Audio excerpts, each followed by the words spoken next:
परवा जाको कछु ना चाहिए सुबादशाह का बादशाह फकीरी एम कही काई ना जोवाय हमणा एमनो जे विषय लिए આપણે કે પણ ઈ પતિત નહીં આવતી એટલે એને અનંત ભ્રાંતિઓ પડી છે એટલે આપણા શાસ્ત્રોએ ઋષિ મુનિઓએ સંતોએ સંશોધન કર્યું કે એવી શું ભ્રાંતિ પડી તો એ પોતાને પરમાત્માથી જે કંઈ જુદો જુઓ એવી એને ભેદ ભ્રાંતિ પડી કે હું અને ઈશ્વર જુદા છે તો એમાં એક દ્રષ્ટાંત આપ્યું કે અરીસાની અંદર જ્યારે તમે જોતા હોય તો નેત્ર દ્વારા નીકળેલી વર્તી તમારું દર્શન કરે બીજા કોઈનું નહીં કે પ્રત્યાઘાતના પડઘા છોડીને કેસરી વનમાં વધ્યો પારદ કરતા પોતે બોલે અમથો સીધ આથડ્યો મને ભજન ભરોસો પડ્યો કર્મ કી જય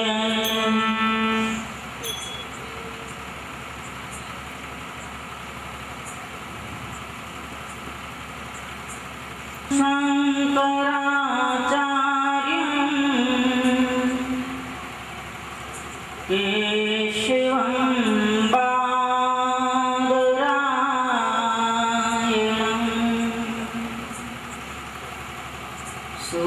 सूत्रभाष्ये कृतं वन्दे भगवन्तं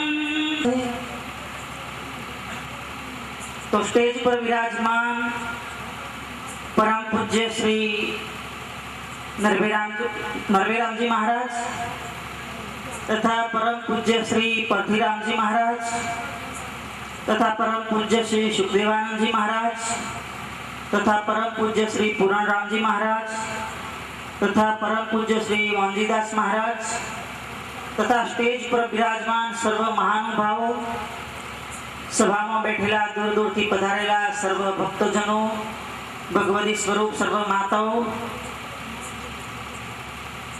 तो भगवान श्री कृष्ण गीता में कहे छे कि सर्व धर्मान परित्यज्य मामेकम शरणं व्रज। हे अर्जुन तू બધા જ ધર્મોનો ત્યાગ કરી અને મારે શરણે આ બધા ધર્મો એટલે કોઈ બાહરિક ધર્મની વાત નથી અહીં ભગવાન શ્રી કૃષ્ણે અનાત્માના ધર્મો છોડવાની વાત કરી છે દેહનો ધર્મ પ્રાણનો ધર્મ મનનો ધર્મ બુદ્ધિનો ધર્મ આ ધર્મો છોડવાની વાત કરી છે મામેકમ શરણં વ્રજ મામેકમ એટલે મારા એકની ઈચ્છા રાખનાર એક રાજા હતો અને ઘણી રાણીઓ હતી તો રાજા એક દિવસ પરદેશ ગયો અને પરદેશ ગયા પછી રાણી વાસણીને ટપાલ લખી કે તમારે સર્વે પોતપોતાની મનપસંદ વસ્તુ હોય તે લખીને મને જણાવો કે જેથી હું પરદેશથી પાછો ફરું એ વખતે લેતો આવીશ તો સર્વ રાણીએ પોતપોતાની મનપસંદ વસ્તુઓ લખીને મોકલાવી જ્યારે એક રાણીએ પત્રમાં એવું લખ્યું કે મારે સિર્ફ એક ही વસ્તુ चाहिए રાજાએ બધાના પત્રો વાંચી પોતપોતાની મંગાવેલી સર્વ વસ્તુઓ ખરીદી લીધી અને રાજા પરદેશથી પાછો ફર્યો સર્વ રાણીઓને બધી વસ્તુઓ આપી દીધી અને છેલ્લે જે રાણીએ એક વસ્તુ મંગાવી હતી એ રાણીના મહેલમાં ગઈ ત્યારે રાજાએ કહ્યું કે દેવી आपका एक का अर्थ मुझे समझ में नहीं आया ત્યારે રાણી શું કહે છે કે મહારાજ મારે સિર્ફ આપકી ચાહત આ છે મામેકમ શરણમ વ્રજ કારણ કે જ્ઞાન માર્ગમાં પણ દ્રશ્યમાં જતી વૃત્તિને રોકવી પડે છે એટલે એ બૌદ્ધિક કર્મનું નામ જ તત્વજ્ઞાન છે. શરીરથી જે શાસ્ત્ર માન્ય કર્મ થાય છે એને ધર્મ કહે છે. મનથી જે ઈશ્વરનું સ્મરણ કરે છે એને ભક્તિ કહે છે. પણ બુદ્ધિની વૃત્તિને દ્રશ્યમાં જતી રોકી અને અધિષ્ઠાનમાં જોડવી એને તત્વજ્ઞાન કહે છે. એટલે આ સંસારમાં ભિન્ન ભિન્ન પ્રકારના લોકો છે. દરેકની પ્રકૃતિ પણ ભિન્ન ભિન્ન છે.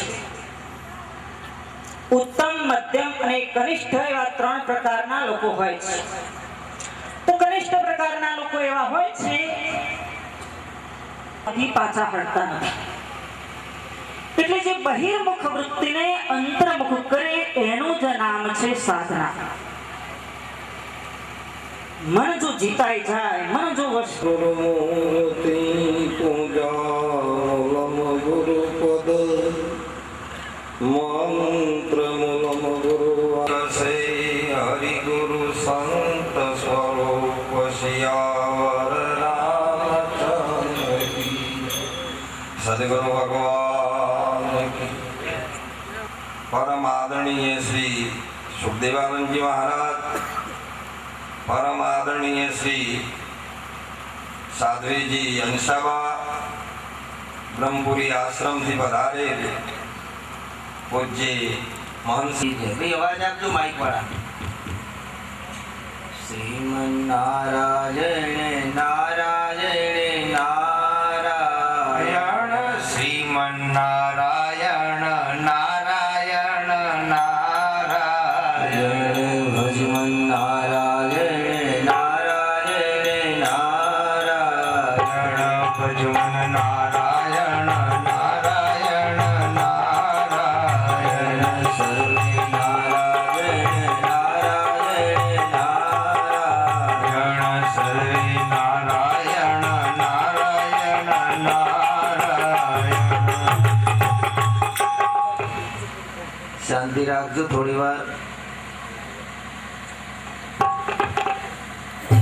આજના પવિત્ર પ્રસંગે વ્યાસપીઠ પર વિરાજમાન પરમ પૂજ્ય આદરણીય બ્રહ્મનિષ્ઠ બ્રહ્મસોત્રી એવા પ્રતિરામજી મહારાજ. મને એક નાની 5 વર્ષની બેબી હોય, લાઈટ બંધ કરો, એને નાની હોય એટલે પછી પેલા ભાગ પાડે કે આ મારી મમ્મીનો, મારા પપ્પાનો, મારા ભાઈનો, મારી બહેનનો, એવા 4-5 ભાગ પાડે. અને પછી જ્યારે એની રમત પૂરી થઈ જાય એટલે બધા ભાગ ભેગા કરીને એકલી છેલ્લે પોતે ખાઈ જાય. આજે ભાગ પાડી જે સમજાવવાની યુક્તિ છે અને શાક યુક્તિ કયો સમજો. અને છેલ્લે બધા ભાગ ભેગા કરીને એકલી ખાઈ જાય એને વેદાંત કહે છે. પહેલા ભાગ પાડે. મન એ તું નથી, બુદ્ધિ તું નથી, ઇન્દ્રિયો તું નથી, સ્થૂળ જગત એ તું નથી, આ પંચભૂતો એ તું નથી, આ બધા ભાગ પાડે. અને એ રમત જ્યારે પૂરી થઈ જાય એટલે છેલ્લે પછી એક વેદાંત યુક્તિ છે કે મને તું છે, બુદ્ધિ એ તું છે, જગત એ તું છે અને પંચભૂત ને તારા સિવાય બીજી કોઈ વસ્તુ જ નથી. શિયાળામાં બહેનો જ્યારે વરોણા કરતી હોય, છાશ કરવી એ પણ એક કળા છે. શિયાળામાં જ્યારે બહેનો છાશ કરે ને ત્યારે સૌ પ્રથમ ચૂલા ઉપર ગરમ પાણી મૂકે અને બધી સામગ્રી તૈયાર કરે. અત્યારે તો બધા ઇલેક્ટ્રિક વરોણા થઈ ગયા છે, આ તો પહેલાની વાત હું તમને કરું છું. અને એમાં સૌ પ્રથમ પેલી બેન ગોળીની અંદર ગરમ પાણી રેડો, ગરમ પાણી, અને પછી બરાબર ઘુમાડે. ગરમ પાણી એટલા માટે રેડે છે કે જે માખણની કણીઓ દહીં સાથે જોઈન્ટ થઈ હોય એ છૂટી પડી જાય. અને પછી એનું વલણું પૂરું થઈ જાય એટલે પાછળથી છેલ્લે ઠંડુ પાણી રેડાય. એટલે જે માખણની કણીઓ છૂટી પડી હોય એ ઠંડુ પાણી રેડવાથી બધી ભેગી થઈ જાય. અને જેવો બેન અંદર હાથ નાખે તરત એનો હાથ માખણથી ભરી જાય. ગરમ પાણી એટલે પહેલા સોનાની જે સત્તા છે અને સ્વયં સત્તા છે, અને દાગીનાની જે સત્તા છે આરોપી સત્તા છે. એમ સિદ્ધાંતમાં વિચારો કે દ્રષ્ટિની સત્તા છે અને આરોપી સત્તા. પાડો, બીજી ગમે એટલી ક્રિયા કરો, નાચ કરો, બૂમો પાડો, રાડ્યો પાડો, કોઈ મંત્ર જપો, પણ અંધકાર હટશે નહીં. કેમ કે એનો વિરોધી નથી. પણ જેવી સ્વિચ પાડો, લાઈટ પાડો એટલે ફટ કરતો પોતે અંધકાર હટે. જ્ઞાન છે ભાઈ. આ સ્થૂળ, સૂક્ષ્મ ને કારણ ત્રણ શરીર કે છે. તો કારણ પર કોનું કારણ? કારણ કે મહાકારણ એ પણ એક આતશબાજીનો હાથી છે. એને મહાપુરુષે ઉભો તો કર્યો છે, પણ ફૂંકી મારવા માટે કર્યો છે, રાખવા માટે કર્યો નથી. યાદ રાખજો. શાસ્ત્ર જો આરોપ કરે છે તો અપવાદ માટે કરે છે. અપવાદનું લક્ષ્ય રાખીને તમે આરોપ સોંપો છો તો આરોપ તમારી બુદ્ધિમાં ઠસશે નહીં. પણ જો અપવાદનું લક્ષ્ય નહીં હોય તો તમારી બુદ્ધિમાં અજાણ થયું, પુત્રી થઈ, વાલ થયું, તેજ થયું. એટલે એને જે આરોપ કર્યો છે અપવાદમાં, જ્યારે બહેનો પોતે વરી ખોટતી હોય ને ત્યારે બહેનોને આખા વરી રાખવાનો શોખ હોય. એટલે શું કરે એ બહેનો? શું કરે છે? પ્રક્રિયાના ગ્રંથોમાં આ રીતે વર્ણન છે. જગતની ઉત્પત્તિનું જો પોતે વર્ણન આવે તેના પેટાળમાં શાસ્ત્રની ટૂંટીમાં અપવાદનો ભાવ લઈ અને પછી આરોપ કરે છે.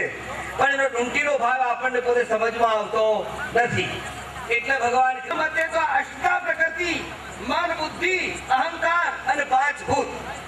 કોઈ આઠ કે છે. તો આનો અર્થ શું થયો? કે પ્રકૃતિ એટલે સસલાના શિંગડા,